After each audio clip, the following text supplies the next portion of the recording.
En direct de Chicago, bienvenue sur la radio de la communauté. Nous sommes aujourd'hui le dimanche 8 novembre 2019. Invité de ce journal de la communauté, journal qui se veut magazine. Vous avez en face de vous Charles-Alexandre Sanga de la France, Bernard Pongui du Canada, Blaise-Henri Nzonza de la France et mon collègue Martial Boulingui du Chief Bureau là-bas en Pennsylvanie. C'est ici aux US. Alors, salut à tous et à toutes, surtout à vous qui sont connectés, qui êtes connectés, j'allais dire, sur Facebook et sur la radio de la communauté. Nous parlons aujourd'hui de la question du dialogue. Appelez-le dialogue, concertation entre les fils du Congo. Tout le monde s'accorde sur la nécessité de cette concertation. Nous allons donc articuler cet entretien autour de trois axes, notamment pourquoi le dialogue, par qui et comment entrevoir justement ce dialogue. Mais avant de commencer, je m'en vais d'abord donner rapidement la parole à ses amis de la radio de la communauté que vous écoutez à tour de rôle. Donc, en commençant par Charles-Alexandre Ntsanga. Un mot aux auditeurs. Allô? Oui, je vous écoute, allez-y. Oui, alors, quelle est la question? Je ne vais pas répondre comme ça.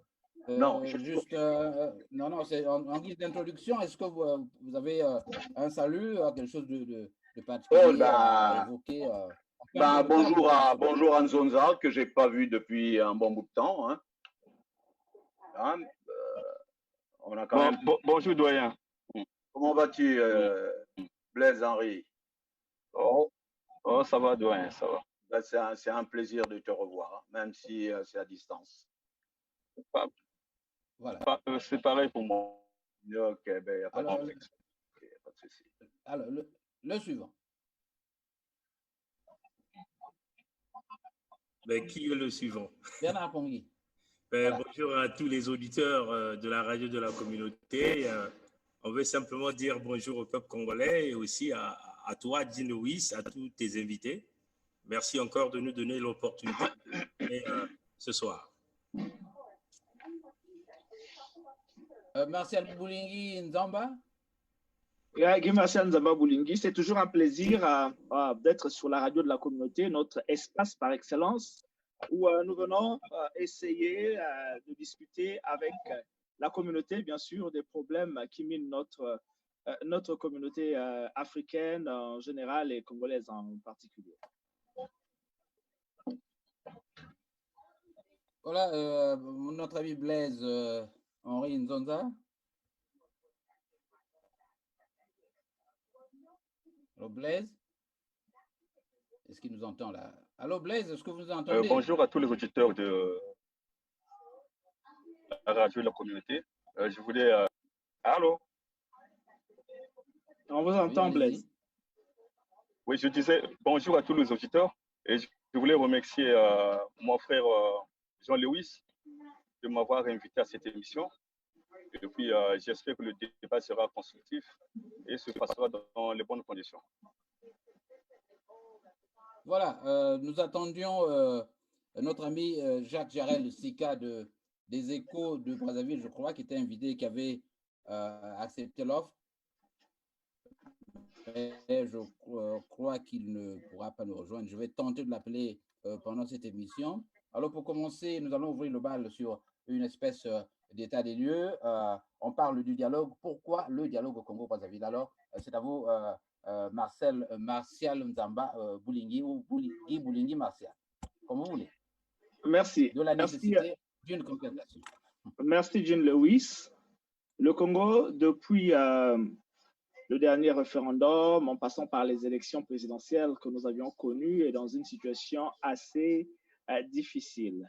Nous nous rappelons encore de propos du professeur Bowawo qui avait à l'époque tiré une sonnette d'alarme en ce qui concerne le forcing que le pouvoir s'apprêtait à faire, c'est-à-dire le changement de la constitution, les élections qui se sont passées dans un cafouillage que nous connaissons tous, les résultats qui ont amené ce pays à un blocage. Alors là où nous sommes, le pays se trouve économiquement dans une situation difficile.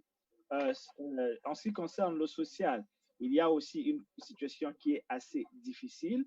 Le pays se trouve à genoux, le pays a besoin de décoller, mais ce décollage-là ne pourra être possible que si les fils et les filles du Congo se parlent et soient capables de penser à ce qui est essentiel, c'est-à-dire l'essentiel, c'est le bien-être du pays, l'essentiel, c'est le Congo qui va de l'avant, l'essentiel, c'est le Congo qui gagne. Donc, face à toute cette réalité, un pays qui est économiquement exsangue, un pays qui est socialement divisé, un pays qui est politiquement au bord de l'implosion, il est important, comme on le dit chez nous, que les fils et les filles du Congo s'asseyent au Mbongi et discutent ensemble pour trouver les solutions au malade qu'est le Congo, parce que le Congo est malade et il va falloir trouver un remède pour permettre à ce pays-là de redécoller. Et cela ne peut pas se passer sans la participation des uns et des autres. D'où aujourd'hui la nécessité de se parler, la nécessité ensemble de trouver les solutions aux problèmes du pays.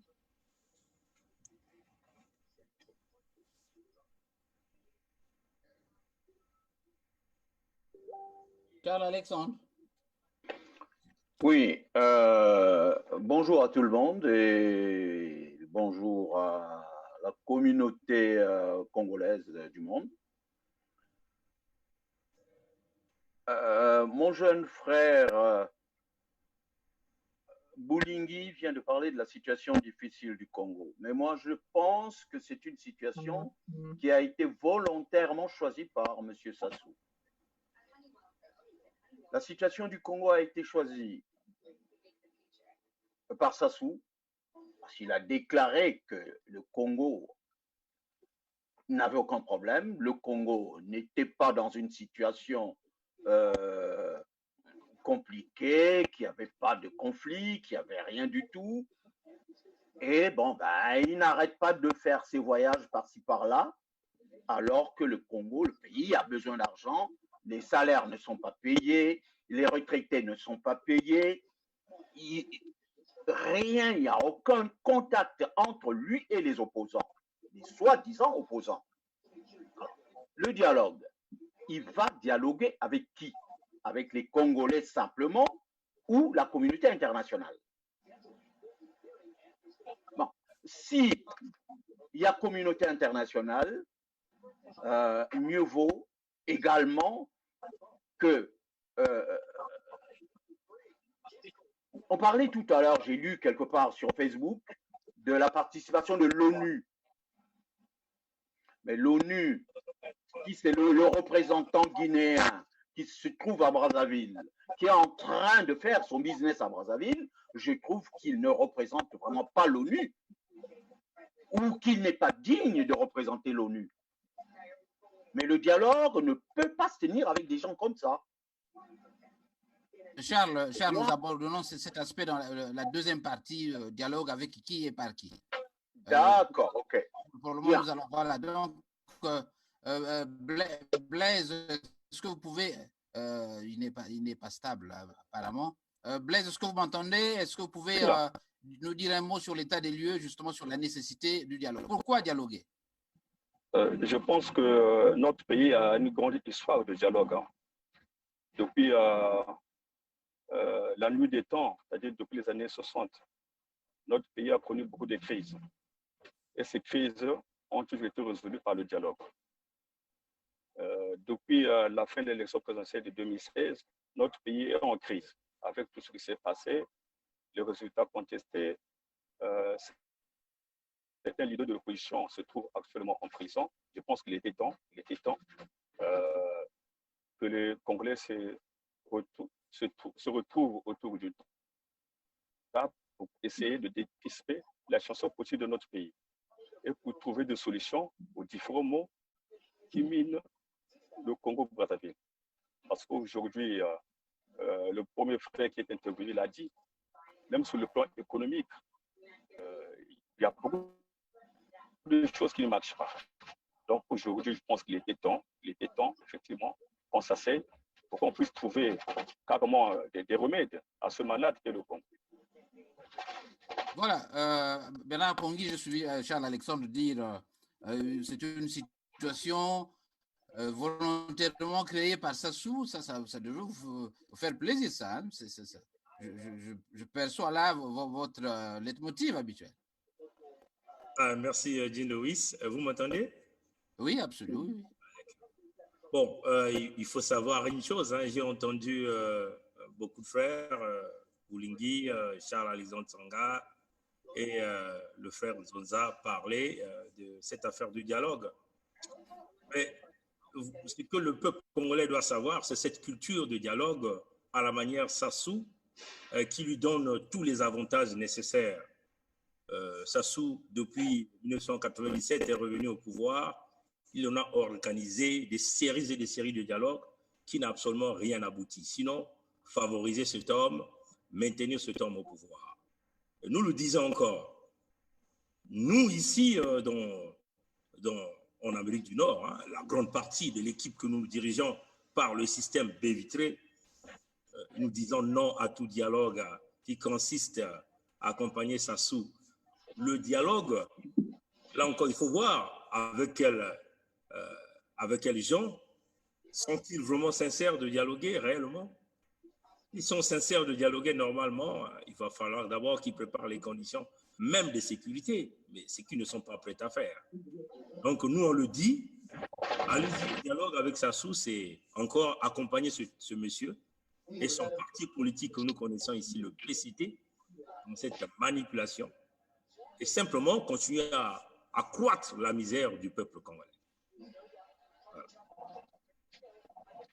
Voilà, Blaise Henri Nzonza, donc à la suite de Bernard, il a un postulat justement, quand on écoute les gens de l'opposition, et on croit que par principe, les règles du jeu sont déjà faussées. Une institution du gouvernement ne peut plus rassurer ceux qui ne sont pas au pouvoir. Pourquoi? Parce qu'on croit que tous les malheurs du pays ne sont venus que par leur action. Est-ce que vous êtes dubitatif comme ceux qui croient que la démarche de M. Mbéry ne pourra en aucun cas satisfaire les Congolais, puisque les conclusions, une fois obtenues, seront entérinées par ce pouvoir même?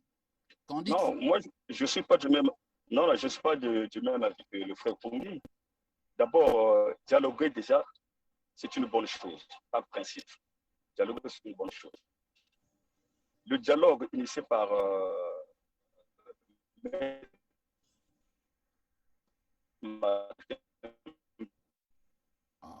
2015, dans les dispositions des articles 227 et 228.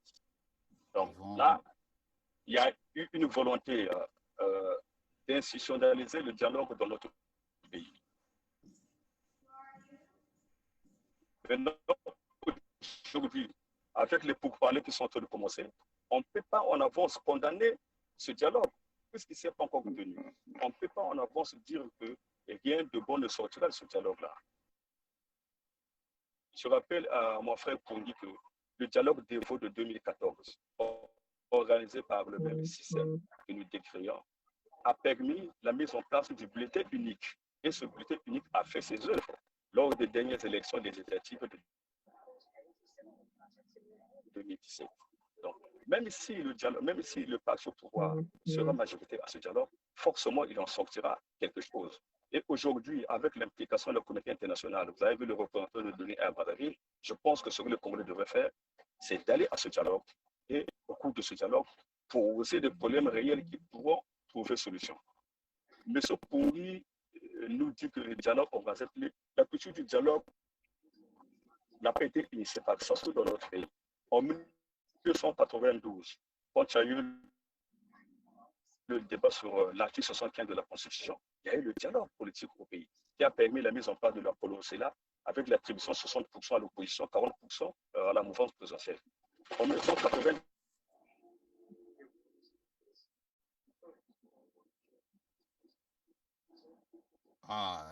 il fait des mouvements là, on peut même pas. Alors, est-ce que.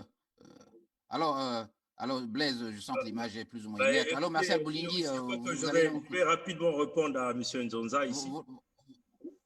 Allez rapidement pour qu'on donne la parole à. Aujourd'hui. Oui, laisse-le terminer. Allez-y. Il est trop prématuré de conclure déjà que rien de bon ne sortira de ce dialoge. J'en ai fait. Merci Blaise. Bon, on sent que, vous savez, je vous rappelle qu'il est en train de rouler, il est dans un bus, donc ce n'est pas du tout facile. Alors, si vous avez trop de problèmes de connexion, l'idéal serait d'arrêter votre image et continuer avec le son, ce serait peut-être plus facile. Parce que là, alors, Pongui, réagissez rapidement pour. Écoutez, Louis, moi j'aimerais rappeler au frère Blaise Zonza ici, ne confondez pas le pédale de la conférence nationale souveraine de 1991 qui nous a ramené donc cette démocratie que tous nous avons acclamée. Nous savons que nous avons eu pendant ces moments une armée qui était totalement impartiale. Les syndicalistes avaient une action, cette soif de la démocratie au Congo-Brazzaville. Donc, nous sommes là devant deux contextes totalement différents. Sassou a déjà bien fait le calcul. Le calcul de Sassou, c'est de changer la constitution, mettre des articles et venir bondir le peuple congolais avec l'institution de dialogue que lui, il a nommé. Dialoguer veut dire quoi?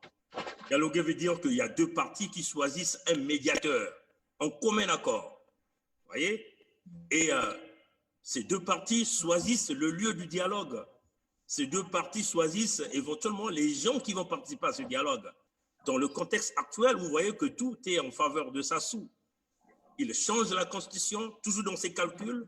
Il met en place une institution de dialogue et lui, il nomme le médiateur. Vous ne pouvez pas parler d'un dialogue dans ce contexte parce que la partie adverse n'a pas de parole, comme déjà ce qu'ils ont fait dans la commission électorale de l'élection passée de 2015, vous voyez. Donc, M. Nzonza ne peut pas nous dire que le dialogue de Sassou serait la solution, sinon qu'on voyait encore le Congo à l'asphyxie, et c'est cela. Voilà, je vous rappelle que j'ai moi-même quelques problèmes de connexion du fait que je ne suis pas au studio aujourd'hui. Toutes nos excuses pour ces problèmes de ligne que vous constatez. Alors, Marcel Boulingui, donc à la suite de Blaise Zonza, vous pensez que, ce qui me paraît évident, parce que je connais vos positions, que le Congo a besoin d'un changement de fond en comble. Est-ce que cette démarche initiée par le gouvernement peut encore vous rassurer? Bon, écoutez, John Lewis, avec tous ceux qui sont sur le plateau, je voudrais d'abord dire que le Congo est malade. Est-ce que vous m'entendez? Je vous entends. Est-ce que vous m'entendez tous? Oui, on t'entend là. Moi, je t'entends. Donc, je voulais un peu rebondir pour dire ceci. Le Congo est malade. Malade de ses dirigeants, malade de son économie, malade de sa société, malade à tous les niveaux. Alors, il serait plus qu'important que face à ce diagnostic que nous connaissons tous, parce qu'il ne faut pas se fermer, se leurrer. Le Congo est malade et face à cette maladie, il va falloir que tous les Congolais puissent être partie prenante pour permettre à ce pays-là de se remettre sur ses pieds et de pouvoir se lever, de faire face, comme tous les autres pays dans le concert de nations, et apporter sa contribution pour que le monde aussi puisse savoir que ce pays existe. Alors, aujourd'hui, face à ce que nous connaissons tous, il est important qu'une situation puisse être trouvée. Cette situation ne peut être trouvée que par les Congolais eux-mêmes. Le dialogue, ce n'est pas forcément qu'il faut qu'on puisse choisir un médiateur. Deux personnes, lorsqu'ils ont un problème, lorsqu'ils sont en train de parler, lorsqu'il y a un feed et un back pour ceux qui sont les communicateurs, on parle de dialogue ou de communication lorsqu'il y a un feed et un back, c'est-à-dire entre deux personnes capables de se mettre ensemble, de discuter, de donner un point de vue et de remettre de l'autre côté une certaine réponse. On parle déjà de dialogue, on parle de communication. Aujourd'hui, le Congo a besoin que nous puissions communiquer, que nous puissions dialoguer. Ce dialogue-là, c'est vrai que nous avions eu beaucoup au Congo. Il y en a eu beaucoup. Il y a eu Evo, il y a eu CBT, il y a eu tous les dialogues. Le problème aujourd'hui, c'est de se poser la question, qu'est-ce qui n'a pas marché dans les précédents dialogues qu'il faut aujourd'hui essayer de recadrer pour permettre à ce que le dialogue de demain, si dialogue il y a, parce qu'il va falloir qu'il y ait un dialogue, il va falloir essayer un peu d'assouplir le climat politique, d'essayer de chercher des solutions pour que le social puisse se décrisper, d'essayer de trouver des solutions pour que demain, l'on paye les salaires des fonctionnaires, que l'on paye les bourses des étudiants et que l'on fasse, on essaie de trouver une solution au problème de retraités et que réellement le Congo puisse marcher. Pour cela, il va falloir que chaque côté, que ce soit l'opposition, que ce soit le pouvoir, que toutes ces deux parties puissent mettre un peu d'eau dans leur vin pour essayer un peu de donner la chance au Congo de gagner. Parce qu'il ne s'agit pas seulement de Mbéry Martin qui va travailler pour Sassou. Non, mais je ne suis pas du tout d'accord avec la position. Alors Charles-Alexandre, Est-ce que vous Charles voulez Alexandre, me dans quelle laisser mesure finir? vous, Vous pouvez Charles me laisser Alexandre, dans finir? quelle mesure vous pensez que ce que... Est-ce Oui, que vous allez-y. pouvez me laisser finir, John Lewis? Bernard, il faut écouter les autres aussi, non? Ben, on le laisse finir son argument. Allez-y. Voilà. Donc, merci beaucoup. J'ai beaucoup de respect pour tout le monde. Bernard Pungui, Charles-Alexandre, notre modérateur, John Lewis et mon frère qui est en train de nous écouter. Donc, je pense que le Congo est malade. Le Congo a besoin que nous puissions tous mettre un peu de nous, que nous puissions oublier tout ce qu'il y a eu. Sassou a mal géré, c'est vrai. Sassou déjà dire aujourd'hui qu'il a mal géré, reconnaître qu'il va falloir qu'on fasse un dialogue, c'est une façon pour lui de reconnaître un échec dans sa politique de gouvernement. Alors, nous n'avions pas de leverage. On n'a pas quelque chose qui va pousser le pouvoir aujourd'hui à nous suivre dans ce que nous faisons, puisque depuis longtemps, nous avions été incapables d'imposer notre agenda au pouvoir. Nous avions toujours suivi l'agenda que le pouvoir a mis en exergue. On s'est toujours collé à cela. Bon, maintenant, ici, ce que nous pouvons faire, c'est comment transformer ce dialogue-là, qui est initié par Sassou Nguesso, ne puisse pas être le dialogue du pouvoir, mais puisse être le dialogue du Congo, où chaque fils du Congo va donner un peu de lui à l'intérieur, va essayer un peu de recadrer les choses pour que les choses aillent de l'avant. Le Congo a besoin d'un dialogue, le Congo a besoin de redécoller. Et ça ne peut pas se faire en disant seulement que Sassou doit partir. Mais comment Sassou doit partir? Voilà, c'est là ma question. Merci Boulingi d'avoir fait cette transition. Charles Alexandre, est-ce que vous pouvez répondre à ça? Monsieur Martial Boulingi. Alexandre. Oui, Monsieur Martial Boulingi pense que Sassou partira à la suite d'un dialogue. Un dialogue que Sassou lui-même a initié. Un dialogue dont il a choisi les médiateurs. Méry Martin et Alain Ankwala. Si c'est l'opposition qui demande le dialogue et que Sassou l'accepte, là, on peut se dire que ça, c'est un dialogue. Quelle est la force de l'opposition actuellement pour essayer de mettre à genoux le pouvoir? C'est ça le vrai problème. Laisse-le terminer. Laisse-le terminer. Mais alors, il a trouvé, il a compris ce que je veux dire. Quelle est la force aujourd'hui de l'opposition d'imposer le départ de Sassou au cours d'un dialogue? Est-ce que l'opposition du Congo a une puissance de faire une injonction à Sassou pour qu'il quitte le pouvoir après ce dialogue, initié par lui-même, et qu'il va diriger lui, ou c'est l'opposition qui va diriger le débat, le dialogue? Moi, je pense que le dialogue ne peut pas avoir lieu à partir du moment où il n'y a pas de crise. Ce qui préoccupe le Congo aujourd'hui, c'est le manque de la gouvernance. C'est les problèmes de l'économie. Mais ça, c'est purement congolais. C'est purement congolais. C'est une crise déjà, Charles-Alexandre. C'est une crise, mais une crise qui n'est pas constatée par la communauté internationale. Donc, c'est dire que nos opposants congolais ne sont pas forts parce qu'ils devaient donc se servir de cet état de choses pour essayer d'accentuer. Martial, je vous informe que dans le rang des opposants, il y a certains qui ont déjà suivi Paulin Makaya, qui a été reçu par le ministre, reçu ou visité parce qu'ils font le porte-à-porte par M. Alain Ankwala. Il dit qu'il est disposé à écouter et à faire des propositions. Donc, il a dû faire des propositions. Donc, ils sont sur la voie d'accepter cette démarche du gouvernement que tout le monde considère comme étant une démarche plus ou moins délicate, dans la mesure où ceux qui sont en train d'initier le dialogue sont à l'origine des maux dont souffre le Congo. C'est celui-là le problème, je crois, de Charles Alexandre. Comment vous allez dénouer cela, Martial Boulingi? Je vais rebondir en essayant de faire un parallélisme. Les auteurs des malversations, des crimes et autres. Moi, je n'ai pas fini, Martial. Mon grand frère cher Alexandre, souffrez une minute de m'écouter. Je voudrais dire ceci. Je veux ramener un peu les choses à l'époque de l'apartheid.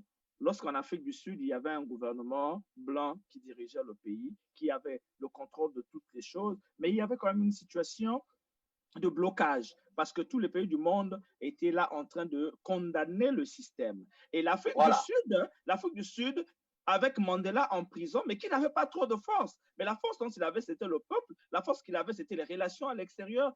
Et ça lui a permis, malgré que le dialogue avait été initié par le pouvoir, donc blanc, le pouvoir blanc, ils ont initié une sorte de dialogue avec l'opposition que représentait Mandela à l'époque. Mais Voilà. Mandela a pu utiliser cette situation-là pour de son ici.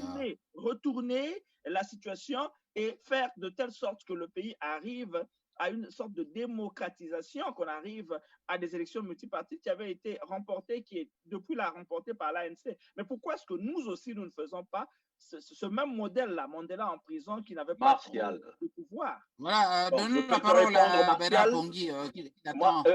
Bernard, allez-y. Voilà. Monsieur Boulingi nous amène l'histoire de l'Afrique du Sud. Il oublie qu'il y a eu des résolutions au niveau des Nations Unies pour ramener les Sud-Africains à ce grand dialogue. Vous voyez, hein, si vous voulez réussir cette affaire de dialogue au Congo, il faut qu'il y ait l'implication totale des autres pays du monde et non pas les Nations Unies choisies par Sassou et le système France-Afrique. Comme déjà nous sommes en train de voir avec les affaires du FMI choisies par Sassou et la France-Afrique, que nous sommes en train de voir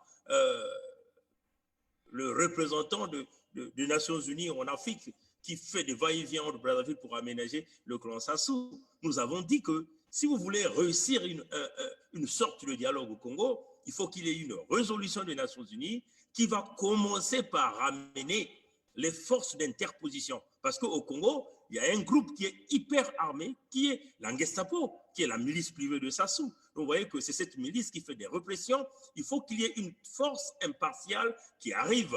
Parce que l'opposition, est-ce qu'au Congo, vous avez une opposition? Ils sont tous muselés, ils sont tous nourris par le pouvoir en place. Quelle est cette force que l'opposition a? Tous, ils attendent le calendrier de Sassou Denis. Tous, ils attendent le calendrier de Sassou Denis. Ça ne peut pas fonctionner de cette façon. Vous voyez, il faut qu'il y ait une résolution des forces d'interposition, minimum 40 000 troupes, qui vont arriver pour désarmer d'abord le camp le plus armé, qui est le camp de Sassou, et une façon d'apporter la confiance au sein des populations. Et puis, éventuellement, il nous faut un gouvernement de transition pour refaire tout le système. Ça veut dire que dépouiller Sassou du pouvoir. Est-ce que Sassou est prêt à le faire? Non, il n'est pas prêt à le faire. Il va falloir que, bien sûr, les Nations Unies puissent s'imposer là-dedans. Mais si c'est seulement les médiateurs qui sont choisis par Sassou, une constitution qui est modifiée par Sassou, rien ne marchera. Sassou va continuer à fonctionner, le peuple va continuer à souffrir, les acteurs de la crise vont continuer à piétiner le peuple. Voilà pourquoi nous disons non à la manipulation de Sassou Denis. Et voilà, c'est au peuple de prendre la responsabilité. Voilà, je rappelle que nous sommes aux gens de la communauté où nous attendions. Bon, il y a Blaise qui a eu des problèmes de connexion, je crois qu'il est parti. C'est bien regrettable, il n'a pu terminer cette première partie de l'émission. Blaise Nzonza, Alexandre, à tous les trois, j'insiste que le problème posé ici est en termes de crédibilité. Alors, qu'est-ce qui rassure les Congolais de tous les côtés, et même ceux du pouvoir, qui déjà ont maille à partir avec certains amis dans le système, vous le savez autant que moi. Alors, est-ce qu'il y a, vous pensez, M. Bouli, je reviens sur vous, que la chose telle qu'elle a déjà été engagée nous conduit à bon port? C'est celui-là le problème, puisque les acteurs qui sont en train de se pourparler, M. Mbéry, la crédibilité plus ou moins entamée, puisque vous avez, par exemple, récemment suivi le général Mbaou parler de lui en termes de traître. Donc, dans l'opinion déjà, la figure de M.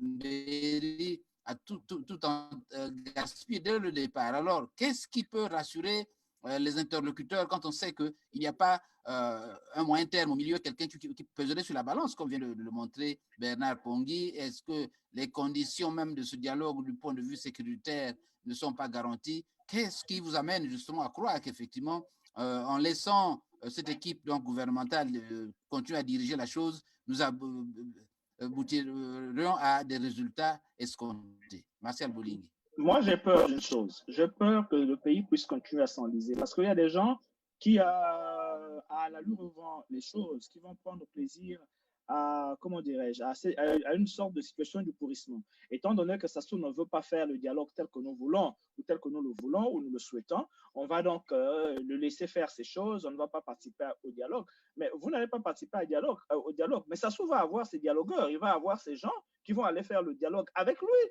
Ces gens où il va imposer, qui vont accepter tout ce que Sassou va leur mettre sur la table. Puisque les gens dans notre pays ont fait de la politique, comment dirais-je, un fonds de commerce. Les gens ont fait de la politique une façon de s'enrichir et de faire de l'argent. On va avoir des opposants de circonstances. On va avoir des Kinyambungu peut-être qui iront au dialogue avec lui, bien que c'est des messieurs qui sont toujours là lorsqu'il y a une élection, lorsqu'il y a Sassou se retrouve en mal d'opposants ou des gens qui doivent participer, mais il y a des gens comme ça qui arrivent pour le compte de l'opposition. On va avoir encore des hommes de cette envergure-là qui viendront. Et le Congo ne fera qu'à souffrir. Mais pourquoi ne pas aller à ce dialogue-là d'une façon ou d'une autre et imposer à ce monsieur notre façon de voir les choses? On va montrer aussi notre bonne volonté de dire, OK, Sassou a mal fait les choses, Sassou a choisi. Parce qu'aujourd'hui, je ne suis pas sûr qu'une résolution de l'ONU va arriver, qu'une force d'interposition de 50 000 hommes ou de 60 000 hommes va arriver au Congo dans la situation actuelle. Mais le Congo va mal. Il faut que l'on se parle.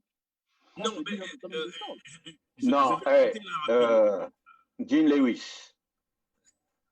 Donnons la parole à Charles-Alexandre, allez-y. Ouais, vous ne m'avez pas laissé parler. Allez-y. Monsieur Boulingi m'a coupé la parole au moins 2 fois. Alors, il est en train de souligner, il est sur le vrai point politique négatif de la politique du Congo. Sassou choisit ses partenaires.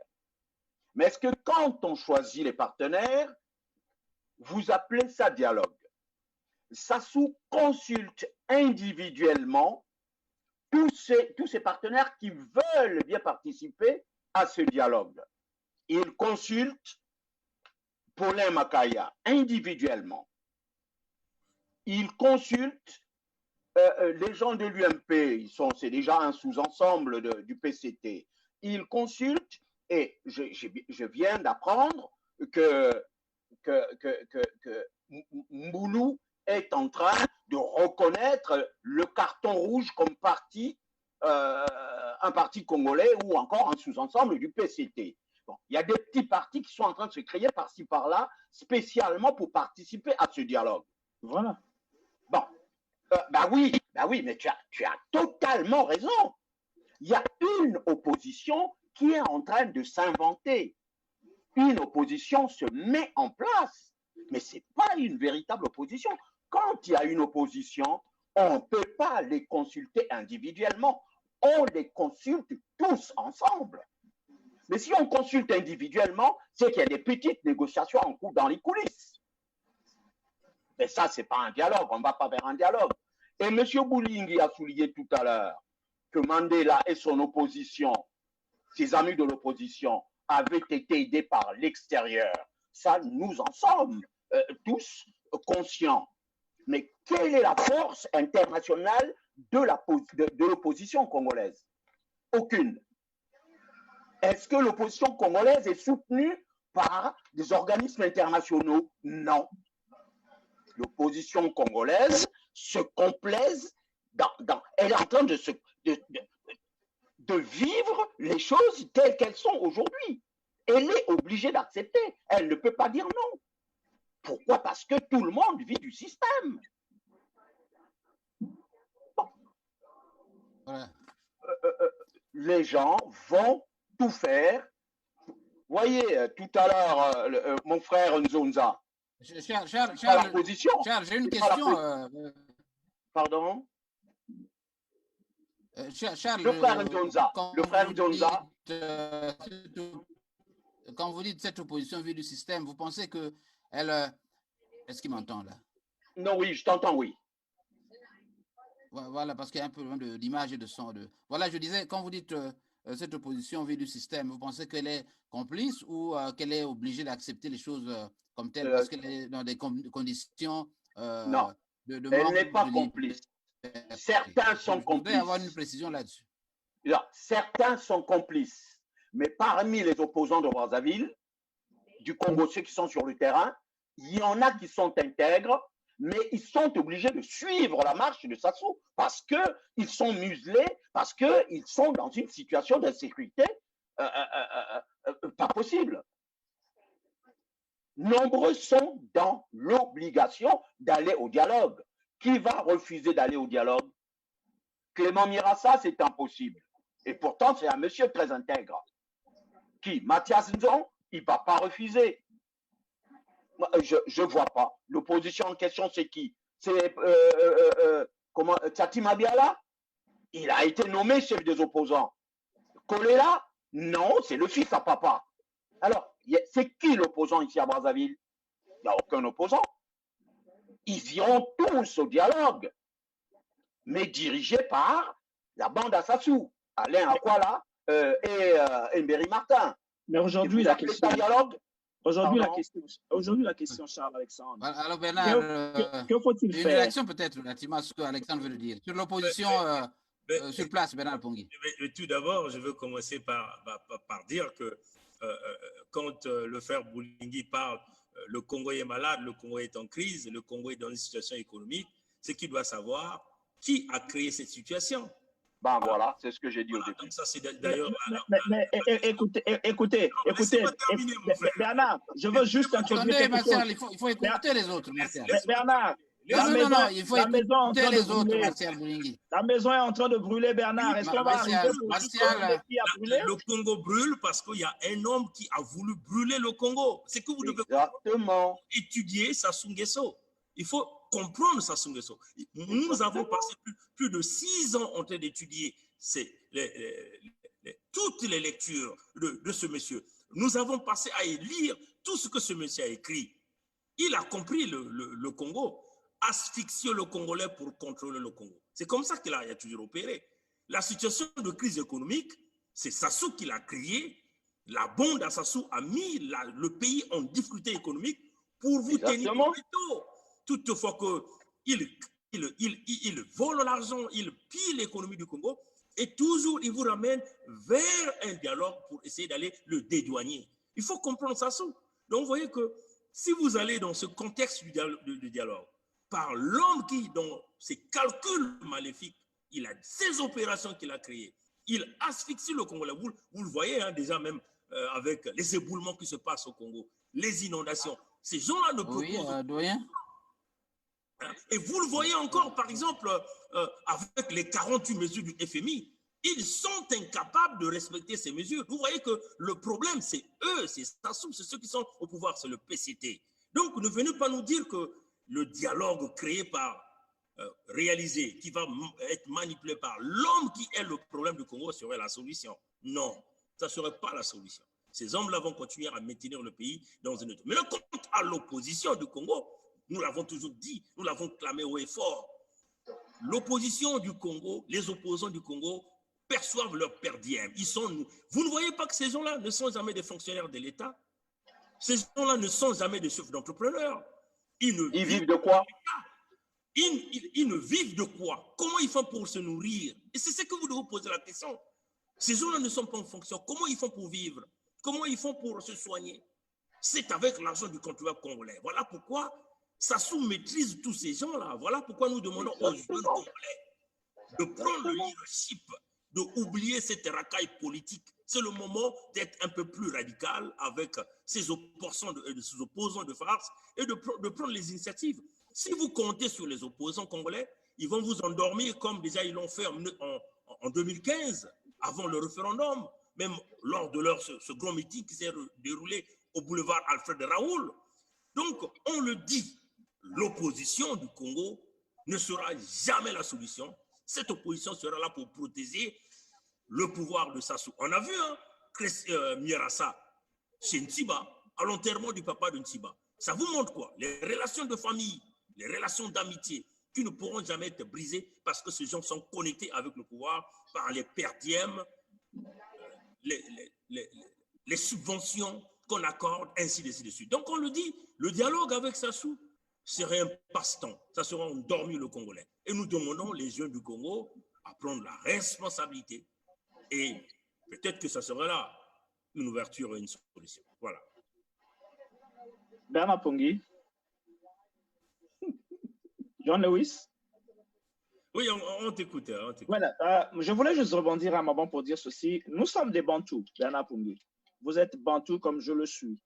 Et nous savons qu'au-delà, parce que nous ne sommes pas d'abord, on peut être des hommes politiques de deux bords politiques différents, avec une vision politique qui n'est pas la même, mais nous ne sommes pas des adversaires. Nous ne sommes pas des ennemis, nous sommes des adversaires politiques. Aujourd'hui, lorsqu'il y a un deuil chez nous, les Africains, est-ce que vous me suivez? Vous êtes là? Oui, oui. Moi, je te suis. Lorsqu'il y a un deuil. Sauf que sur mon écran, il y a un panneau sur mon écran. Hein. Non, voilà. Jean Lewis. Ça, c'est Jean Lewis. Il va régler de ce côté. Je pense qu'il entend. D'accord, ok. Alors, donc, je voulais dire ceci. Lorsqu'il y a un problème de deuil chez nous, même lorsqu'il y a une certaine animosité dans la famille, on essaie de ranger les couteaux, on range les machettes, on essaie de faire face au deuil. Et beaucoup de fois chez nous, dans notre Afrique... Doyen, restez en ligne, je vous prends dans quelques secondes. Voilà. Lorsque il y a un problème de ce genre, on a toujours dit, on oublie un peu ce qui nous divise et on essaie de faire le deuil. Et après le deuil... Jean Lewis, arrange l'écran, s'il te plaît. On reviendra par la suite sur ce qu'il y a comme problème. Donc, c'est pour dire à Bernard Pongui qu'il peut avoir des problèmes de divergence politique, tout ce qu'il y a, mais devant la mort, nous essayons un peu de mettre de côté nos problèmes politiques pour penser à la mort. On est d'abord des frères. On peut ne pas avoir la même vision politique, mais nous sommes d'abord et avant tout des frères, Bernard Pongui. On met à côté ces histoires de perdième ou de quoi pour dire Mirassa est allé soutenir un frère qui a perdu un parent. Ça n'a rien de politique là-dedans. C'est d'abord humain. Il y a d'abord le côté Kimuntu que nous sommes. Le Boulingui. Voilà. J'aborde dans le même sens que toi. Revenons maintenant pour dire ceci. Nous allons... Alors, est-ce que alors, Charles? Continuons le débat, on est là. Oui, donc, oui, j'ai en direct Yves Lekanza qui veut intervenir. Là, est-ce que vous pouvez, est-ce qu'on peut lui accorder quelques... Oui, bien sûr, oui. Voilà, absolument, alors, voilà, doyen, ne quittez pas. Donc, nous allons essayer de prendre le doyen Lekanza. Allez-y, nous voulons juste une réflexion générale sur la question du dialogue. Dialogue avec qui et par qui? Yves Lekanza. Est-ce qu'il m'entend là? Allô? Ah bon. Bien, Jean-Louis. Oui, moi, je t'entends très bien. Est-ce que vous l'entendez là? Le volume est très bas hein, pour les auditeurs, mais moi j'ai du mal vraiment à l'entendre. Le volume est bas? Tout à fait, je vous entends très bien. Bon, allez-y. Je vous entends très très bien. Oh là là, j'ai un problème d'écran. Hein. Je disais, Jean-Louis, que nous avons déjà parlé. Il y a un problème d'écran. Le volume est très bas. Ne touchez pas à vos écrans. Là, je tente de le prendre directement au Zoom. C'est ce qui fait que vous avez des surcharges de fenêtres là. Donc, bon, je ne sais pas. Je vais voir comment... Vous voulez que je mette ma caméra, c'est ça? Non. Ils disent qu'il y a un problème de son. Je veux regarder si... Je ne suis pas sur ma caméscope. Non. Allez-y, je vais regarder, contrôler le son, voir comment il... Voilà. Je disais que toi et moi, nous avons déjà eu l'occasion de parler du dialogue. Nous avions même anticipé dans la réflexion du dialogue. Avant que ça se dessine, avant que ça devienne réellement ce que l'on veut faire. Et au cours de notre émission, nous avions posé la question, on dialogue pourquoi et avec qui? Qui dialogue avec qui? Je ne sais pas si je me fais entendre. Oui, allez-y. Alors, qui dialogue avec qui et pourquoi? C'est la question qu'il fallait d'abord se poser. Qui dialogue avec qui? Et pourquoi ce dialogue? Ou alors on peut dire, pourquoi dialoguer et qui dialogue avec qui? Et reste des choses. Nous avons déjà parlé de ça et j'avais déjà beaucoup épilogué dessus sur cette situation de dialogue. Pourquoi allons-nous au dialogue? Nous c'est qui? C'est lesquels? il faut d'abord désigner ceux qui veulent dialoguer. Bon, je vais le mettre Pourquoi ils directement doivent là. aller dialoguer? Là, c'est bon, là c'est bon. Le problème Là, c'est mieux? pour lequel les Congolais parlent au jury du dialogue. Ouais. Est-ce que vous m'entendez? Oui. Est-ce que vous m'entendez? Oui, oui, doyen, vas-y, doyen. Charles. Vas-y, doyen. On vous écoute, allez-y. Je disais tout à l'heure, Charles. Oui, je disais tout à l'heure, Charles, et mes frères qui sont au bout du fil, que Jean-Louis et moi avons déjà eu l'occasion de parler du dialogue, d'anticiper d'ailleurs dans notre réflexion. Et le tout début, c'est-à-dire d'entrée de matière, nous nous sommes posé la question de savoir pourquoi le dialogue et lesquels vont dialoguer, autrement dit, qui dialogue avec qui. C'est une question pertinente. Bien. Parce que ce n'est pas la première fois que nous connaissons le dialogue. Moi, j'ai connu le dialogue particulièrement, enfin, le dialogue qui m'a vraiment marqué, et qui n'était pas d'ailleurs un, c'est depuis 2001, 2002, après la guerre, quand tout le monde était dehors.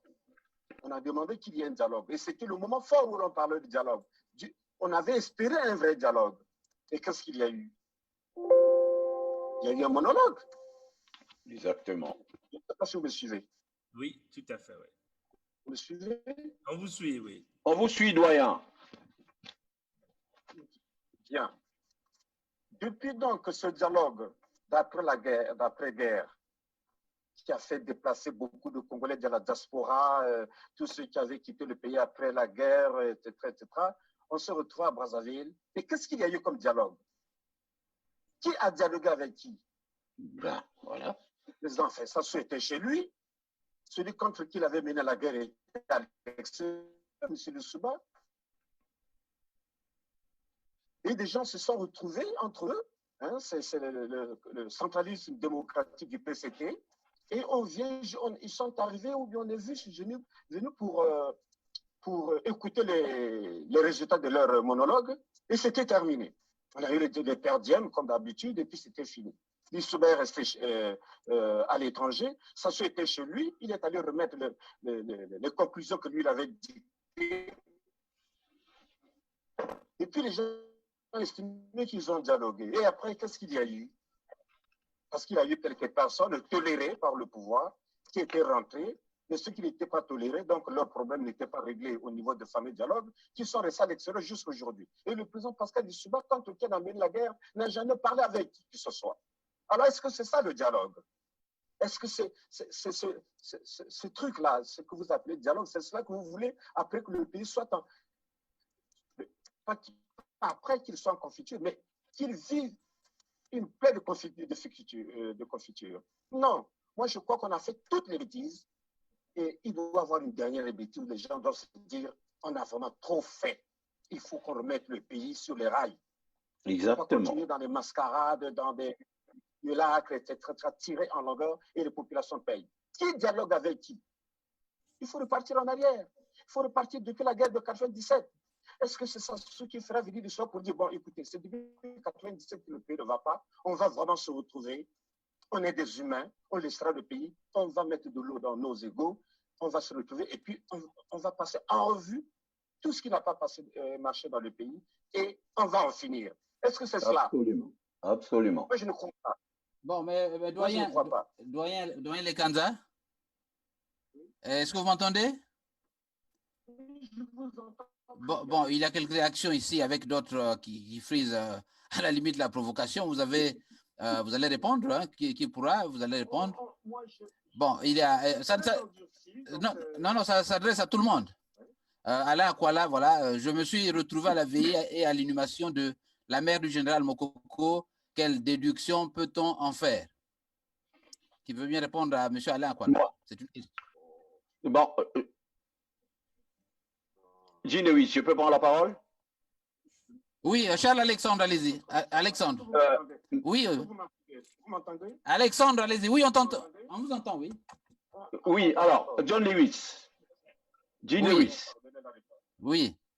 Alors, à propos de la participation de Clément Mierassa à la veillée de Ntiba Florent, je pense que là, on n'est pas le problème parce que, en dehors des problèmes politiques, Clément Mierassa est parent avec celui qui est mort.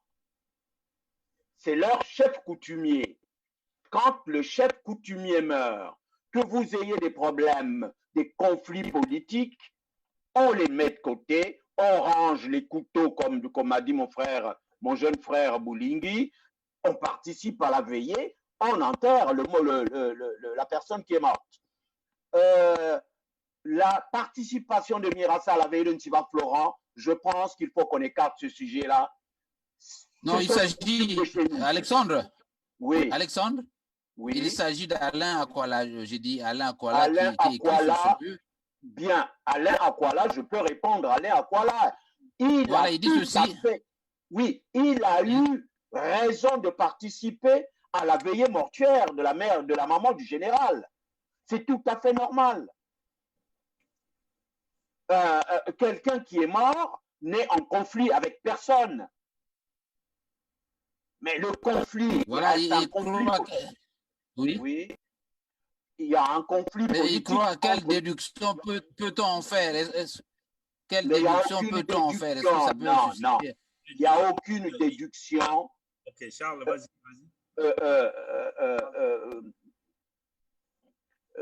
Monsieur Pungi, 2 minutes. Il n'y a aucune déduction. À faire à propos de la participation d'Alain Akwala à la veillée de mortuaire de la maman du général Mokoko. Il n'y a aucune déduction. C'est tout à fait normal. Nous sommes dans nos coutumes. C'est la coutume congolaise, c'est la coutume africaine. Des Bantous, hein? Nous sommes Bantous. Oui. Donc, la politique n'a rien à voir là-dedans. Je trouve que ce débat a été très mal placé. Bon, d'accord. Jean Louis, je vais rapidement engager un fait. C'est-à-dire qu'il y a des fois où, dans notre coutume bantou, hein, nous nous égarons dans le respect des aînés. Hein. Et ça, c'est très dangereux parce que nos coutumes essaient de ramener le contexte aîné aussi dans la politique.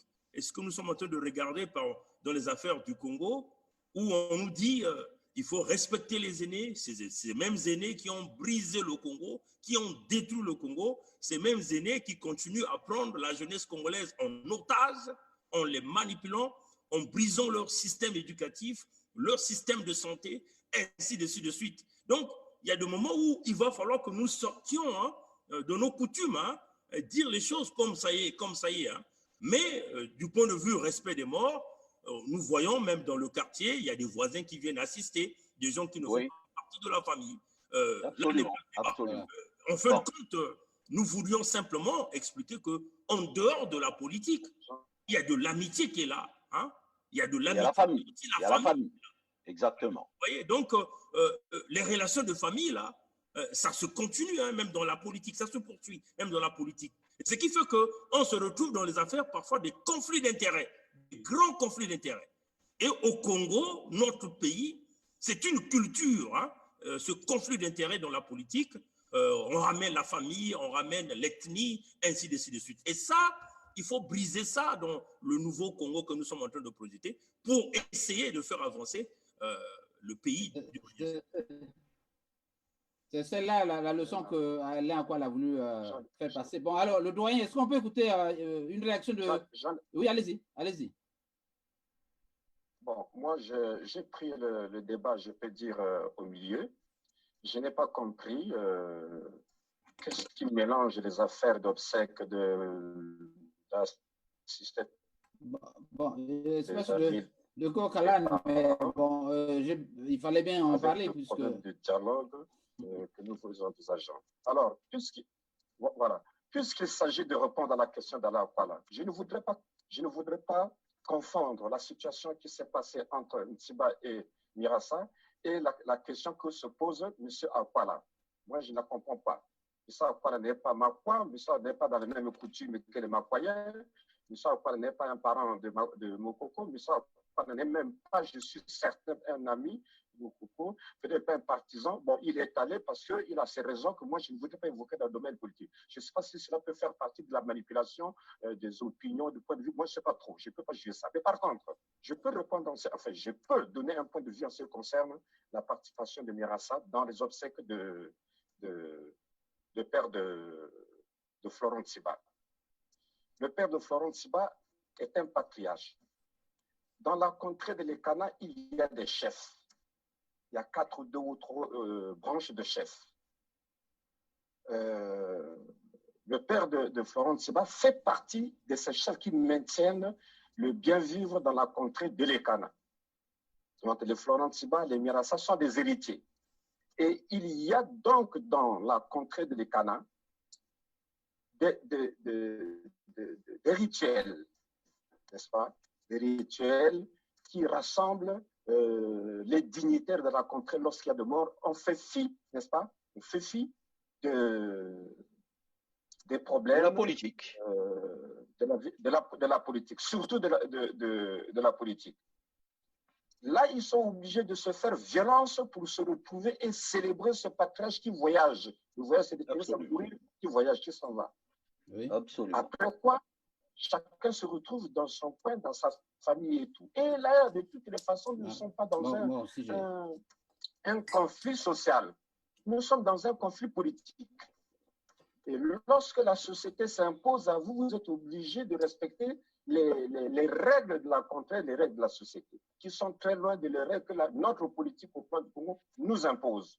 Quand on sort de ces obsèques, on sort de ce rituel, chacun retrouve ses positions politiques. Et pendant ces obsèques, on peut régler même des problèmes familiaux, des problèmes sociaux au niveau de la contrée.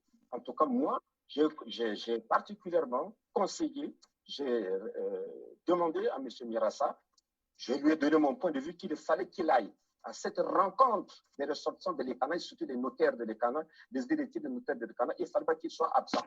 Il ne parlera pas de la politique, donc il faut aller parler contrée. M. Mirassa est parti. J'ai été informé, j'ai reçu la vidéo, je me suis exprimé dessus clairement. Maintenant, en ce qui concerne Atiport, ce n'est pas Atipo, mais Atiport, là, moi, j'ai un problème. Là, je ne sais pas s'il faut que moi, je donne mon point de vue ou non. Mais ça, Atipo vient-il en tant qu'un ami, parent, un concitoyen comme tous les autres, c'est pas si tous les concitoyens doivent être appelés à y aller, ou bien en politique. Est-ce que c'est une autorité politique qui vient assister un général de l'armée, fût-il en retraite ou en prison, avec qui il a dû avoir des relations de travail, des relations dans leurs fonctions? Bon, il vient. Là, on peut peut-être regarder le problème. Sinon, moi, je ne me permets pas de donner un point de vue sur l'histoire d'aller à Ouattara, parce qu'il y a eu pas mal de vérités, hein, il y a eu pas mal d'obsèques, hein, il y a eu pas mal de morts dans notre pays. Je ne sais pas si M. Adlia Ouattara a fait le même geste, et à titre de quoi, de qui, ça, il n'y a que lui pour nous définir. Donc, c'est une étude qui vous pose cette question. Moi, je ne vois pas comment je peux répondre à cette question. Voilà, ça, c'est clair et c'est net. Voilà, nous allons donc avancer. Nous sommes sur le point de terminer cette émission. Je crois que nous n'aurons pas la possibilité, Bernard, d'aborder la deuxième partie sur la sécurité des opposants. Il me paraît difficile d'aborder ce point. Mais Jean-Louis, oui, Jean-Louis, oui. Vous parlez à mon jeune confrère qui est au bout du fil, hein, la sécurité des opposants. Avant de parler de la sécurité dans l'organisation, nous avons trouvé qu'il y a un trou. Doyen, nous avions deux points à aborder dans cette émission. C'était le premier point, c'était sur la question du dialogue. Dialogue pourquoi, dialogue parti avec qui, dialogue comment. Alors, je trouve que nous n'aurons pas le temps d'aborder cette dernière partie pour le moment et nous pourrons la reporter pour le mois prochain, je crois. Mais c'est important. Si vous voulez déjà vous engager, Bernard Pongi. La sécurité, comme le pose, comme la question de la sécurité, comme la pose mon jeune confrère. Oui. Mais on va être pendant, c'est-à-dire qu'on va être attaché à la question fondamentale qui est de savoir pourquoi le dialogue, avant d'arriver à la sécurité. Nous l'avons déjà abordé. Doyen, vous êtes venu en retard. Nous avions commencé déjà à faire l'état des lieux. Donc, vous avez pris le train en marche. Nous avons fait l'état des lieux. Nous avions... Bon, mais laissez donc mon confrère parler comme ça, enfin mon jeune concitoyen parler comme ça, je pourrais donc prendre la parole en suivant à peu près son raisonnement. Ok, allez-y, Bernard. Oui, on vous écoute. Vous abordez toujours dans le contexte de ce monologue de Sassou, ou c'est la sécurité des opposants que tu veux aborder? Non, non, non, nous voulions dans ce journal aborder la question de l'insécurité, notamment des menaces qui pèsent sur vous, les opposants. Il s'agit de cela, il ne s'agit pas d'autre chose. Voilà, donc je voulais que vous introduisiez le problème qui du reste est déjà connu, Bernard Poggi, on peut l'évoquer. Je crois qu'il s'agissait de la semaine dernière, on parlait déjà des listes qui circulaient, dont le but était de procéder à l'élimination physique. Mais ce qui me préoccupe, c'est une question plus essentielle, celle de savoir pourquoi justement pourquoi le pouvoir est en proie maintenant à utiliser les moyens violents, donc des exécutions capitales. Est-ce qu'il n'y a pas là justement lieu de dire qu'effectivement ce que font ces opposants ici les dérange foncièrement, fondamentalement? Bon, mais Louis, ça c'est une très belle question. Hein. Bon, ben, il faut savoir comment le régime Sassou opère. Hein. Des intimidations, la corruption, et on essaie de détruire votre réputation. Et quand ils n'arrivent pas à obtenir les résultats qu'ils veulent, ils procèdent donc avec des menaces d'assassinat. Éventuellement, hein, la corruption, nous savons, plusieurs personnes dans cette diaspora sont tombés dans cette nasse de la corruption. Et ceux-là, ils n'en parlent plus. En Amérique du Nord, nous connaissons pas mal de gens, qu'il s'agit du Canada et des États-Unis. En Europe, nous connaissons aussi. En Afrique aussi, nous connaissons. Bon, dans mon cas, comme l'a dit Congo Page, hein, avant que Congo Page le dise, nous avons été informés par nos sources qui sont même dans les palais d'Oyo. Hein, et nous avons toujours dit à Sassou que nous sommes dans le contexte baie vitrée. Tout le monde voit tout le monde écoute tout le monde parle à tout le monde. Rien de ce que tu vas faire va se renfermer dans ta petite boîte. Ça va s'exfiltrer, et ça c'est clair. Et donc, ils ont d'abord essayé de procéder par des créations des faux comptes Facebook, essayer de venir avec des faux transferts Western Union. Malheureusement pour eux, nous avons un système très fort, des gens autour de nous. Et là, on procède, on a tenté par une corruption, ils n'ont jamais pu. Et là, on veut maintenant tenter à la vie des citoyens. Donc ça demande que à tous les Congolais qui viennent nous dire quel est votre carnet d'adresse, nous leur demandons, allez-y demander à Sassou, nous n'avons pas de carnet d'adresse, et pourquoi Sassou donc veut assassiner ces jeunes Congolais vaillants qui dénoncent la situation du Congo-Brazzaville. Donc on le dit, la peur a changé de côté, nous ne serons jamais des girouettes, nous ne changerons jamais de position, nous sommes sur le chemin de notre retour. Sassou sait qu'il a failli pendant plus de 40 ans, le PCT a failli, et nous, puisque nous avons traversé tout ce réseau, ce chemin de désert, tous ces serpents, toutes ces montagnes, tous ces prédateurs, comme on le dit, nous ne pourrons plus reculer. Nous voulons aujourd'hui obtenir la tête de Sassou sur un plateau d'or. Et ça, nous allons l'obtenir. Et nous allons détruire le PCT. Et ça, nous allons le dire.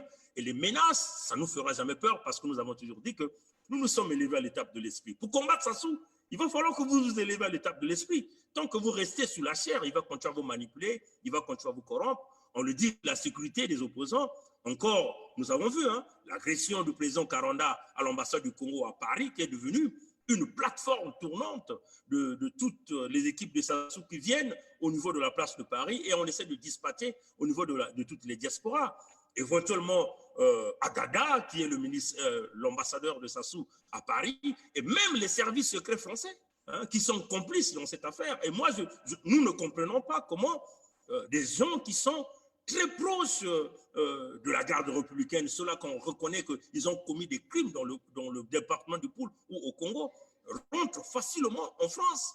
Et ça, personne ne dit rien. C'est là où nous sommes en train de dire qu'il y a des ouvertures, il y a des brilles, comme on dit en anglais, il y a des ouvertures dans le système de sécurité, mais c'est fait exprès parce que le système de la France-Afrique est là pour protéger le pouvoir de Sassou et essayer d'intimider les opposants, essayer d'assassiner les opposants.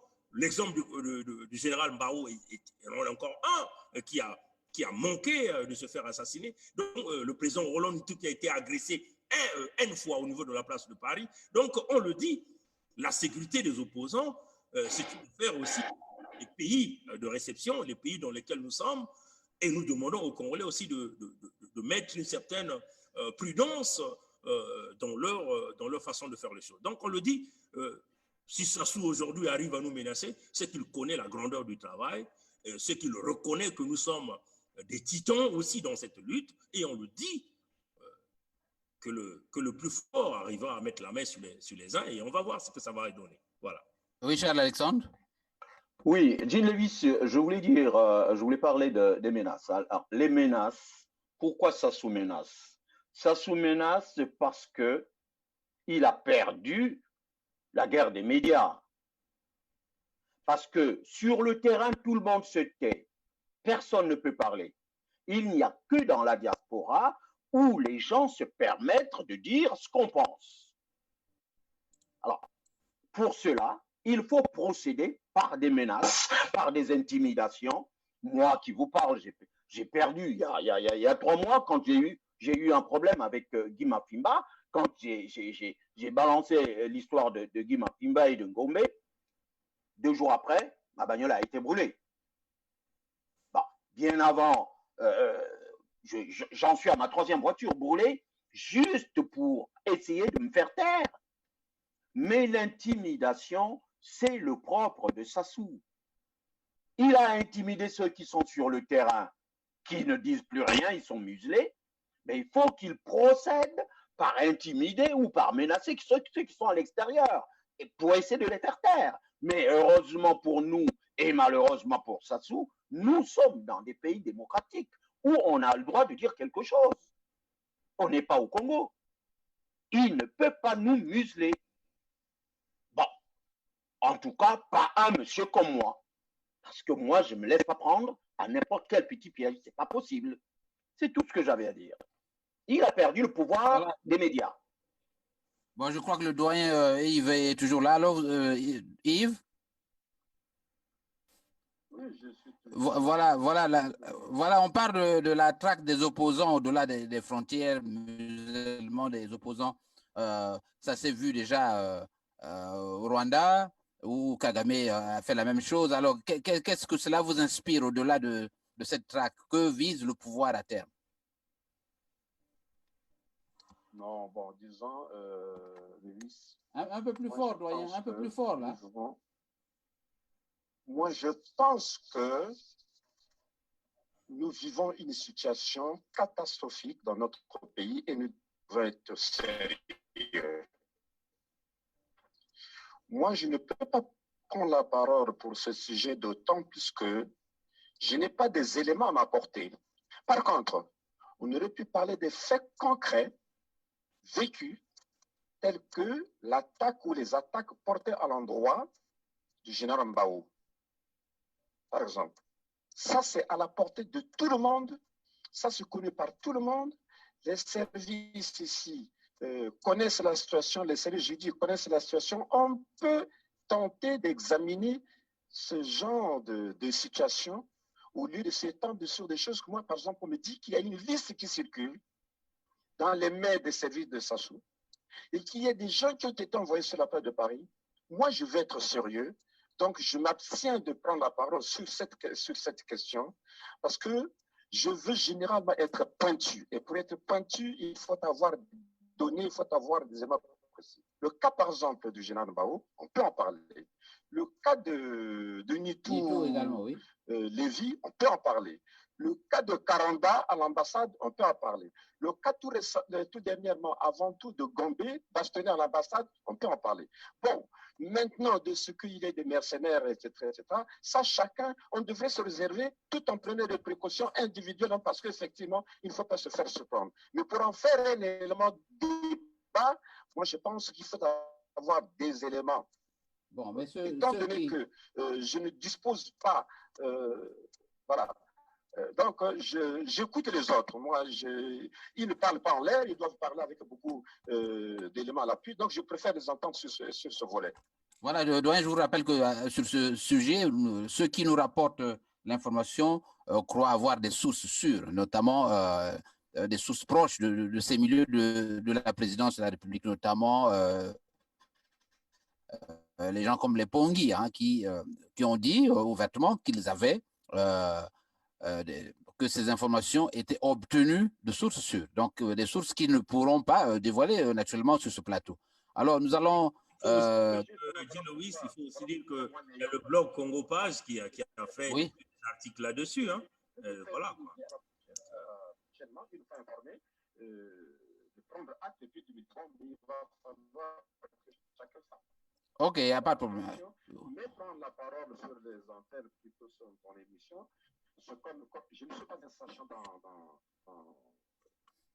cette situation-là. Je ne maîtrise pas beaucoup grand-chose de ce que je disais. Par contre, la situation de Mbaou, c'est ça peut faire l'objet d'un débat réel et en spéculant qu'on est tous en insécurité parce que ce qui leur est arrivé peut nous arriver. Maintenant, en disant qu'il y a des gens qui ont été versés sur la plage de Paris, des mercenaires de quoi, de toute façon, il faut toujours vivre sous le qui-vive quand on fait de la politique.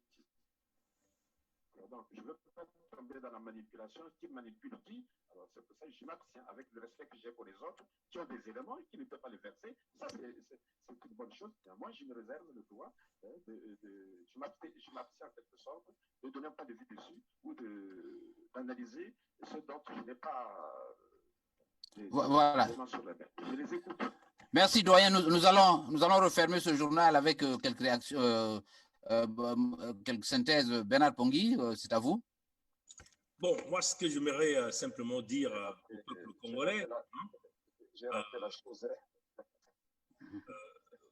on le dit d'une manière claire au peuple congolais, le monologue de Sassou ne sera jamais la solution pour sortir le Congo, parce que c'est Sassou qui demeure le problème du Congo. Le dialogue de Sassou, on le sait, c'est se maintenir au pouvoir. Ngolo Pierre, du parti contre le travail, l'a dit qu'il ne pouvait pas se permettre de perdre le pouvoir en 2021. Donc, nous sommes le dialogue de Sassou, c'est pour accompagner le PCT au pouvoir, et c'est simplement garder les Congolais dans cette même souffrance. Et voilà pourquoi nous sommes en train de le dire aux Congolais, d'être éveillés et de se mettre en action, en mouvement. Et dans la même foulée, on veut prendre l'opportunité de parler aux chrétiens, hein, ceux-là qui passent beaucoup plus de temps dans les églises, que les pasteurs, les prêtres sont en train d'endormir le peuple congolais, hein, de nous faire miroiter qu'il y a un sauveur qui va quitter les cieux pour sauver le Congo. Non, peuple congolais, levez-vous, c'est maintenant ou jamais. Tous ensemble, on le dit, il n'y aura pas un sauveur. Sassou continue de vous endormir. Sassou continue de travailler avec ses hommes d'église. Il continue de nourrir ses hommes d'église. Prenez votre responsabilité. Vous êtes abandonnés. Regardez toutes les inondations. Regardez tous les éboulements qui se passent au pays. Les salaires ne sont pas payés. Les routes, on vous fait payer. Le dialogue de Sassou, c'est pour vous continuer à vous garder dans l'enclos de la souffrance, de la dictature, où vous n'avez pas de soins médicaux, où vous n'avez pas les hôpitaux, où vous n'avez pas de salaire, pas de bourse, pas de pension. Donc, rejetez à bloc ce dialogue. Levez-vous ensemble pour chasser cette racaille politique qui a longtemps endormi le peuple congolais. Et donc, c'est à vous. Si vous voulez vous libérer, peuple congolais, ne comptez sur aucun leader politique, ni un leader d'opposition. Comptez sur vous-même. Prenez, engagez-vous, jeunes Congolais, tous ensemble, partout où vous êtes. Il s'agit des femmes, il s'agit des jeunes, il s'agit des mamans. C'est la libération du Congo. Et ça ne peut pas se faire sans que tous nous puissions être ensemble. On le dit, mettez de côté le dialogue de Mbéry Martin, c'est pour vous endormir. 2021, encore une élection politique, une élection présidentielle dans les contextes actuels, ça sera empirer la situation. Il est incapable de régler les problèmes avec le FMI. Il est incapable de respecter même les 48 mesures que lui a acceptées avec le FMI, incapable de respecter ces conditions. Vous voyez qu'il n'y a pas la solution avec Sassou. Sassou est le problème, le PCT est le problème. Battons-nous pour chasser ces gens de pouvoir. Voilà. Alors, Charles Alexandre, avant donc de conclure sur votre droit de réponse que vous avez sollicité quant au général Mukoko, est-ce que vous pouvez réagir sur cette déclaration de l'abbé Yangissa hier qui justement a rendu qui est déçu justement du comportement des hommes d'église, notamment ceux de Brazzaville. Donc, je suis en train de poser une question à Alexandre. Je pourrais revenir sur toi. Allô? Je comprends, oui, Jean Louis, je comprends la réaction. Vous allez conclure, doyen. Je comprends la réaction de l'abbé Joseph Yangissa, le Congo, pratiquement toutes les couches sociales du Congo sont corrompues. Même l'Église, les hommes de Dieu sont corrompus. Ce que n'accepte pas l'abbé Yanguissa. L'abbé Yanguissa, c'est un vrai homme de Dieu qui n'accepte pas la corruption. Ça, je suis entièrement d'accord avec lui et je le soutiens.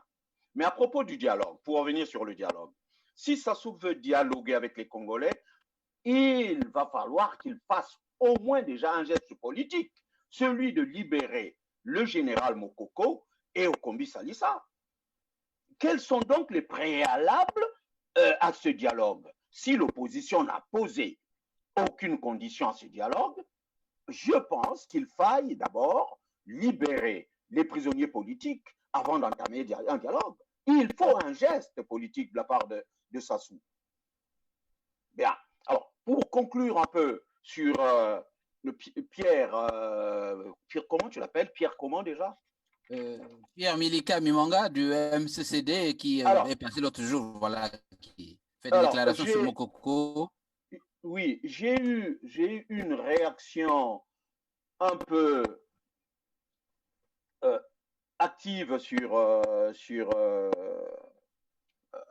la façon de faire de Milika, de Joseph Milika. Joseph Milika qui représente le MCDD. Alors, MCCD. MCCD. La dictature. Alors, MCCD. C'est Pierre Milika. Si c'est un mouvement contre la dictature, ils ne peuvent pas soutenir Ntoumi. Un mouvement contre la dictature au Congo ne peut pas soutenir Ntoumi. À partir du moment où tout le monde sait que Ntoumi, c'est un envoyé de Sassou.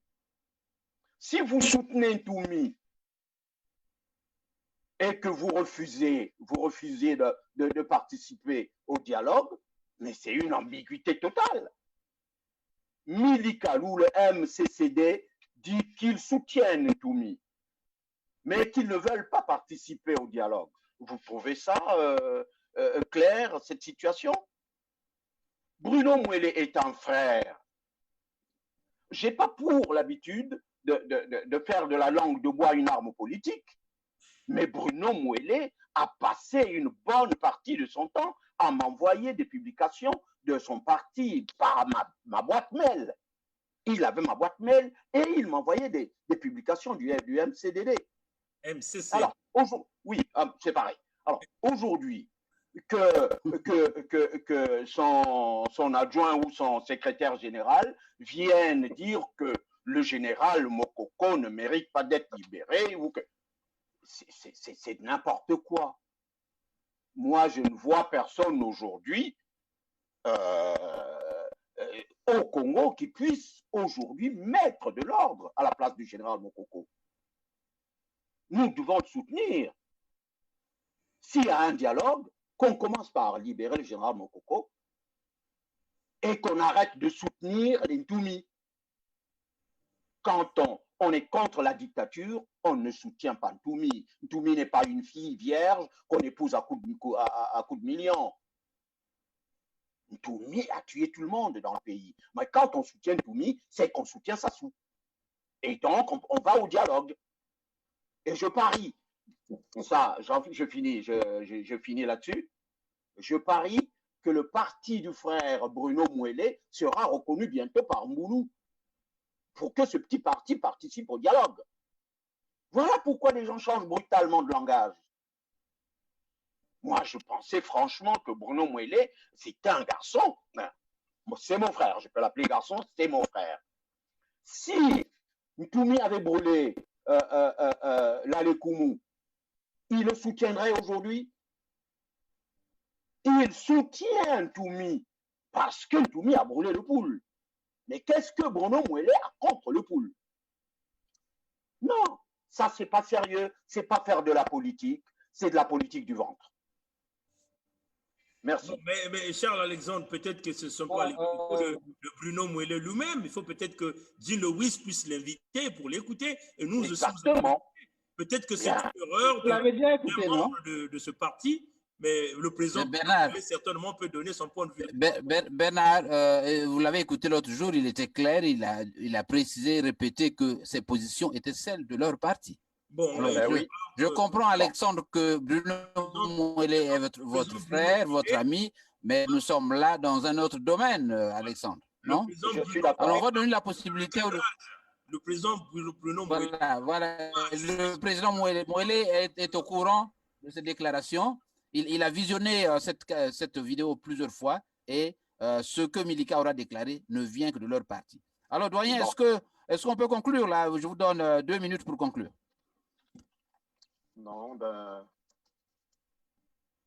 je dis sérieusement que je suis malheureux de ne pas avoir créé l'émission au début, parce qu'il me semble qu'on parle de tout et finalement un peu de rien. Moi, j'aime des choses qui se font avec une certaine précision, avec une certaine clarté. Les choses sont tellement difficiles chez nous qu'il faut avoir de la précision, il faut parler comme des responsables. Moi, je crois que de temps en temps, il y a un peu d'amalgame. Il faut tracer 2 chemins aujourd'hui. Tracer le chemin entre une ligne de démarcation entre le système qui a vraiment mis le pays, on ne peut même pas par terre, qui a mâché et détruit le pays, et ce qui peut être dit opposant, même s'il y a des oppositions, même s'il y a des divergences à l'intérieur. Et à partir de ce moment-là, nous devons nous efforcer à avoir affaire à 2 camps, que chaque camp s'efforce d'élaguer ces divergences pour ne retenir qu'une seule ligne qui doit permettre au pays, à l'opposition, d'aller affronter le système, la ligne du système, pour qu'on arrive à ce qu'on appelle un dialogue, c'est-à-dire trouver un consensus qui nous permette, n'est-ce pas, de remettre le pays sur les rails, un bien commun, tout à ce que chacun garde ses positions de pouvoir et d'opposant. Il ne faudrait pas que l'on tombe dans le piège du système qui consiste à faire de l'opposition un mélange de salade, de saleté, de vase, etc., d'une marmite qui bout dont on voit plusieurs ébullitions, on ne sait pas exactement ce qu'il y a dedans. Et c'est cela qui doit nous permettre de dire qui dialogue avec qui. Alors, on déterminera comment dialoguer en ce moment-là. Si ceux qui se disent de l'opposition et qui ne maintiennent, qui ne se supportent pas Mokoko, qui est l'opposant direct de Sassou aujourd'hui, on ne veuille ou pas, oui, qui est l'opposant, 20 ans, on ne condamne pas quelqu'un à 20 ans pour de l'amusement. Et quelqu'un ne va pas en prison pour 20 ans pour être un complice de celui qui le condamne à 20 ans parce qu'il ne sait pas s'il va y être mort ou s'il va sortir à quel moment. Nous avons blagué avec la vie de Ntchourou. Ntchourou a servi pour Sassou, Ntchourou a fait comme si c'est bien, c'est bon, tout ça. Et on croyait que ça soit allé effectivement libérer Ntchourou, c'est ton complice et tout. Il nous trompe, Ntchourou en est mort. Son frère, je ne sais pas qui en est mort. Aujourd'hui, nous ne nous sommes même pas attardés sur la situation de Kalakala. Tout le pays devrait s'ébranler à voir Kalakala mourir. Hein? La justice, les opposants, les républicains ou anti-républicains, etc., on devrait s'interroger. On a laissé Kalakala mourir pratiquement sans rien faire, comme si demain, puisque vous parlez de la sécurité, ça veut dire que vous avez peur. Ça veut dire que ce qui est arrivé à Kalakala peut arriver. Mais faut-il vivre combien de Kalakala, par exemple? Combien faut vivre beaucoup combien de Sourou faudrait-il que les Congolais vivent? Combien de complices de Sassou, qui est Bokoko, faut quand même combien il faudrait faire? Combien de Lusuba chassés? Mais vous n'êtes pas sérieux. Vous n'êtes pas sérieux. On fait de n'importe quoi. On mélange les choses, etc. Et puis après, Sassou s'en sort victorieux, vous payez. Et vous trouvez des boucs émissaires, les sudistes,